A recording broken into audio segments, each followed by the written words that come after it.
talk about what's happening in Baltimore, at least starting tonight.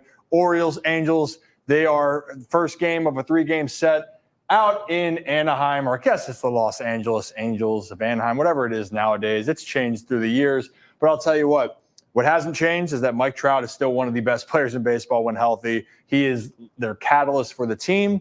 But there is a couple other players that you guys should be aware of. Gunnar Henderson, obviously everyone knows what he's capable of doing for the Orioles, but the Orioles, this is one of their deepest teams that they've had in a while. It has a lot of balance. But let me walk you through a little bit of what to expect so far in this series with a rematch of what the opening weekend series was here in Baltimore. All right, so obviously we're feeling good, but here's the first example here. Offensively, the Orioles, despite all these issues that we talked about at times, or I guess that certain people talked about, the Orioles still rank second in all of baseball. If we're going to look up here, almost 6 runs a game. Atlanta's the only team that is doing better, averaging 6.25. And if you go down this list here, all the way to the bottom here at 17, the LA Angels sit at just over 4.18 runs per game. So again, advantage Baltimore, obviously, in that category. But just like there is with hitting, what's the pitching department looked like? And the Orioles, who were 8th going into the series against Kansas City, have dropped down to 13. They're still averaging under 4 runs allowed per game. And then the Angels are sitting down here at 4.32. And the point of that, you guys remember the first couple games the Orioles played. When the Orioles especially got past the starters, which they knocked out early, they lit up the bullpens. So the Orioles, again, that's going to be the formula. Can you get to this Los Angeles team and put on the pressure early and kind of feel like you're coasting to victories? That's what happened in the 2 games that they won. In the game that they lost, the Angels were the team that got ahead, and Detmers was a big part of that. So let's start off with, actually, we talked about a specific player on the Angels. It was Mike Trout. Well, guess what? You already know what Mike Trout's going to be. There's another player that is doing a lot of damage that you need to keep an eye on, and that is Taylor Ward. Ward has been on a tear so far this year. I'll even explain to you later in this video of just how good he's been. But here's some examples of Taylor doing damage, hitting the long ball, and making things happen for the Angels. So you're going to see it's going to be a hanging slider. He doesn't miss it. When you're feeling it, this is actually, fun fact here, this is actually like one of the favorite pitches a righty can talk or hit. Hanging breaking ball that doesn't really break, just kind of almost like a mediocre fastball there. And he does not miss that. Well over the wall at Fenway. You're feeling good. See ya. Outside of Boston, feeling good. And he's had a great start to the season. But again, you guys have heard the motto, when you hit the ball to all parts of the field, good things can happen. Guess what Taylor Ward's doing right now? He's hitting the ball to all parts of the field, and all parts of the field. And specifically here, he's going to get a pitch right down the middle, a little off-speed pitch. Doesn't try to do too much. Takes it right back up the middle. And again, he's got good power, just like we said Jordan Westburg does. Ward has great balance, great control, and he's able to drive the ball. And if you can drive the ball to center, you're going to have a lot of success. Now, unfortunately for Oriole fans and the friend of the program, Tyler Wells, love you, Wellsy. Unfortunately, this was not a good moment for him, but this is because Taylor Ward's just a good player too. 0-1 count, 2 outs, top of the first. Wells is going to try to run a fastball in, but when you're very balanced, and you can see Taylor Ward's setup right now, he's got a little bit of a leg kick, and I'll move over here. That's why I had the bat. If you can kind of keep that rhythm, and when you're very under control going back, everything can be in sync and be in rhythm. And when you're in rhythm, you can get to any ball and you can hit it a long ways. And as people remember, Ward's going to turn on this ball and hit it over the Great Wall of Baltimore.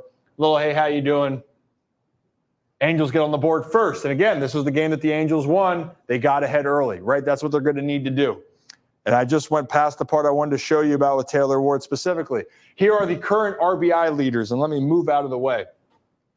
Osuna leads all of baseball with 27 RBIs. Garcia on the Rangers, 22. Salvador Perez, 22. Gurriel, 21. And guess who else is there? Taylor Ward. So Taylor Ward is sitting in the top 5 in all of baseball and runs batted in. So what I mean by this is that the 2 best players for them that can do the most damage are Mike Trout and Taylor Ward. It's not to say that there are other players like Aaron Hicks, who's been in the lineup now, or Drury, can do the damage and put teams in a tough position. But unlike the Orioles, where you feel like you have guys that can drive runners in from any part of the lineup, the 2 guys specifically, Ward and Trout. And for those that are wondering, Anthony Rendon, who's been off to a struggling part of the season. Am I good, Zach? Keep going. He's off to a struggling part of the season. He's been put on the IL. He's not going to play in the series. Now let's talk a little bit about Reid Detmers, who's going to be on the mound tonight against Albert Suarez, who got that win in Baltimore earlier on in the season. All right, it's simple. He throws 4 pitches: four seam, curveball, slider, changeup. And if I move my big old body out of the way, you're going to see it's not an overwhelming fastball by any means, right? But almost 94, curveball 75, a little bit more of that loopier break to it. Harder slider, anywhere from 83 to 85 is saying the average. And then his changeup just below his slider.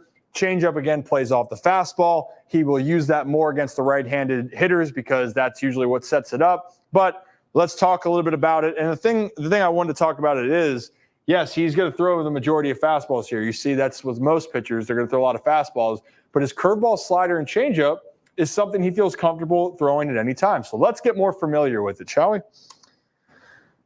We'll go one by one. So right here, Detmers is going to throw a 2-seam fastball, essentially. It might just be a fastball with arm run. And by arm run, it means when you let it go, instead of the ball traveling more straight, the way it's released, the ball then kind of curves more going arm side. So he throws it. You're going to see the ball go outside the batter's box here, the zone, close enough where Pinto's going to have to chase, and he's going to get a strikeout here. So you're going to see, I mentioned earlier that he likes to throw the ball in different counts and his pitches he feels comfortable with, right? So in this case, 3-2 count, series up, and because he throws his curveball, changeup, slider, fastball, all, and he's comfortable.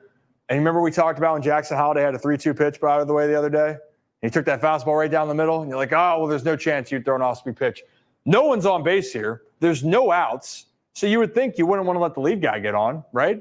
But this is what happens when you have pitchers that can put the doubt in your mind that they can throw anything. Detmers is a guy that can throw all of his pitches for strikes. He's going to throw that slider with Siri thinking it's a fastball. He gets fooled, strike 3. Now this is what I wanted to talk with the changeup with the 2-1 count here, and I apologize again for messing that part up. But 2-1 count, this is what Detmers can do. Fastball, obviously, is what hitters are looking for. Do we understand what hitters' counts are? If you don't, let me explain it to the viewers.